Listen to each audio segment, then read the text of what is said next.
Daulatabad Fort, also known as Devagiri Fort, is located approximately 17 kilometers from Aurangabad city. This fort is considered to be one of the best examples of defense architecture in medieval Deccan. The fortifications and the structures contained within it were built over 1,000 years.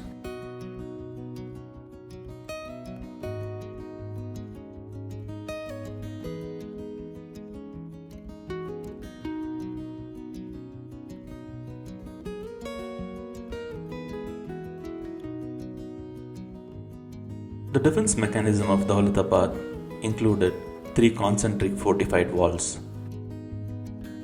The outermost fortification is Amber Court, which is believed to have been constructed by Malik Amber. A stream running down from the hills on the north was used as a moat. Strong walls and bastions were constructed behind it. The perimeter of this wall is said to be around 14 kilometers, and it enclosed the township where common people lived. Only remnants of this fortification can be seen now. Its perimeter can be made out in satellite images. The next line of defense is the Mahakot. It is around 4.5 kilometers long fortification wall with many bastions. When you visit Daulatabad Fort, you start your tour from the entrance of the Mahakot.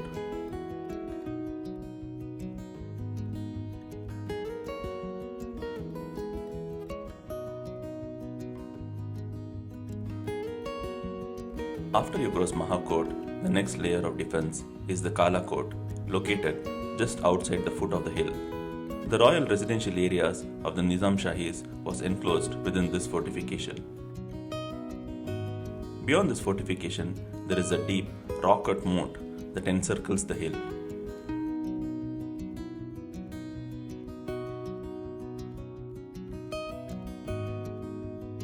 On the peak of the hill, there is another level of defense, the Bala Court or Bala Hisar, that was also enclosed by a moat.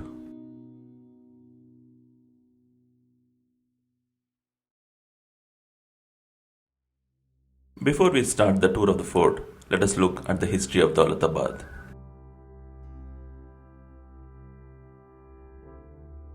The earliest architectural remains seen in this region are the numerous Jain and Hindu cave temples dating from the late 10th and 11th century AD. Ellora is located around 13 kilometers from here. During that period, this area was known as Devagiri or Hill of the Gods and was popular as a religious and trade center. Devagiri became historically significant after the founding of the Suna dynasty, also known as the Yadava dynasty. Initially, the Sunas were feudal to the powerful Chalukyas. After the Chalukya power declined, the Suna ruler Billama V declared sovereignty in 1187 AD and made Devagiri as his capital. Devagiri flourished as the capital of Yadavas for over 100 years. In 1296 AD, when Ramachandra Deva was the reigning Suna king, Devagiri was attacked by Alauddin Khilji. Alauddin Khilji was then the governor of Khara, a province of Delhi Sultanate which was ruled by his uncle and father-in-law King Jalaluddin Khilji. Alauddin plundered a lot of wealth which he needed to take over power from his uncle. He left the Yadavas to rule under the condition that they pay huge tributes to him. In 1308 AD, after Alauddin Khilji had become the emperor of Delhi Sultanate, he sent a second expedition to Devagiri. The Yadavas were defeated again. Ramachandra had to agree to become a vassal of Khilji and help him in his southern campaigns. Yadavas were feudal to Khiljis for a few years until 1311 AD, when King Ramachandra died. His son, Shankaradeva, also known as Simhana III, became the king and refused to pay tributes to Alauddin Khilji. Khilji sent his army under General Malik Kafur to Daulatabad. Shankaradeva was killed and put to death, and Devagiri was annexed to the Delhi Sultanate. Malik Kafur stayed here as a governor for about 3 years until 1315 AD, when he had to leave after receiving news that Alauddin's health was deteriorating. Malik Kafur was power-hungry and wanted to capture the throne when Alauddin dies.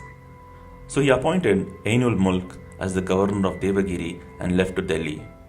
Soon thereafter, Ainul Mulk was also recalled to crush a rebellion in Gujarat. When Ainul Mulk left Devagiri, Harpala Deva, the son-in-law of former King Ramachandra, seized this opportunity and declared independence again. The Yadavas again gained control of Devagiri, but this lasted only for a short duration. In 1317 AD, when things had settled in Delhi, the last Khilji king, Qutbuddin Mubarak Shah, personally led a large army and recaptured Devagiri. Harpala Deva and his minister Raghava, who were the main players in the rebellion against Delhi, were captured and killed. Qutbuddin Mubarak renamed Devagiri as Qutbabad and spent some time here consolidating his rule in the Deccan. After the Khiljis, the Delhi Sultanate came into the hands of the Tughlaqs. In 1327 AD, the then Emperor of Delhi Sultanate, Mohammed bin Tughlaq, decided to shift his capital from Delhi to Devagiri for strategic reasons. Delhi was under the threat of invasion by Mongols in the north, and Devagiri was more centrally located. Tughlaq changed the name of the city to Daulatabad, or City of Fortune, and implemented many structural changes and increased the fortifications in Daulatabad. A city was built on the eastern side to house people who were forcibly relocated from Delhi. Daulatabad was the capital for only 7 years as Muhammad bin Tughlaq decided to return his capital to Delhi in 1335 AD. In 1347 AD, Hasan Gango, also known as Zafar Khan, who was one of the important lieutenants of Muhammad bin Tughlaq, rebelled against him. After a series of battles against the Tughlaqs, Zafar Khan won Devagiri. He established an independent Bahmani dynasty. He became its first ruler and titled himself as Alauddin Bahman Shah. The Bahmanis controlled Daulatabad for 150 years and were mainly responsible for making it a formidable fortress. They built more ramparts, they shaved off the hill and made it to a steep scarp. They dug a moat at the base of the hill that is more than 9 meters in width and 15 meters deep.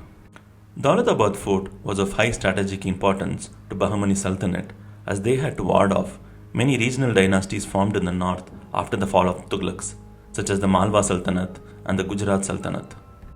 Chand Minar, a huge tower, was also built near the Jami Masjid during the time of the Bahmanis. Around 1518 AD, the Bahmani Sultanate disintegrated into 5 states: Nizam Shahis of Ahmednagar, Qutub Shahis of Golconda, Barid Shahis of Bidar, Imad Shahis of Berar, and Adil Shahis of Bijapur. The Nizam Shahi dynasty of Ahmednagar had control over the northern and western Maharashtra, and Daulatabad Fort was under them. Daulatabad and the surrounding areas were developed further by the Nizam Shahis throughout the 16th century. They built an additional layer of fortification, the Kala Court, at the base of the hill, and many palaces including the Nizam Shahi Palace and the Chini Mahal. They installed an extensive underground hydraulic water supply system using terracotta pipes and built huge water storage tanks. The outer extent of the fort was further widened by building another fortification wall towards the east, the Ambar Court, named after Malik Ambar, a popular wazir of the Nizam Shahis. In 1633, the Mughals captured Daulatabad after 6 months of battles and sieges. The Mughals made a few architectural contributions in the fort. The Baradari on the summit of the hill was built during the time of Shah Jahan. The Bala Hisar, located further up at the peak, was built during the time of Aurangzeb's long residence here in the second half of 17th century. They also built a huge palace complex at the base of the hill in the northwest corner of the Maha Court that is completely ruined now. The huge palace complex had many audience halls, private chambers, baths, water tanks and gardens. In 1724 AD, the Mughal governor of Deccan, Asaf Jah, broke away from the Mughal Empire and established a new Asaf Jahi dynasty. The capital of this dynasty was Aurangabad until 1763, when they moved to Hyderabad and came to be known as the Nizams of Hyderabad. In between, the Marathas had captured Daulatabad for 2 years from 1760 to 1762 after the Nizams were defeated by Sadashiva Rao in the Battle of Udgir. The Marathas were defeated in the Third Battle of Panipat in 1761, and by 1762, the Asaf Jahis got the fort back. In 1798, the Nizam signed an agreement with the British and became a princely state, subsidiary to the British. The Daulatabad fort remained with the Nizams of Hyderabad till independence.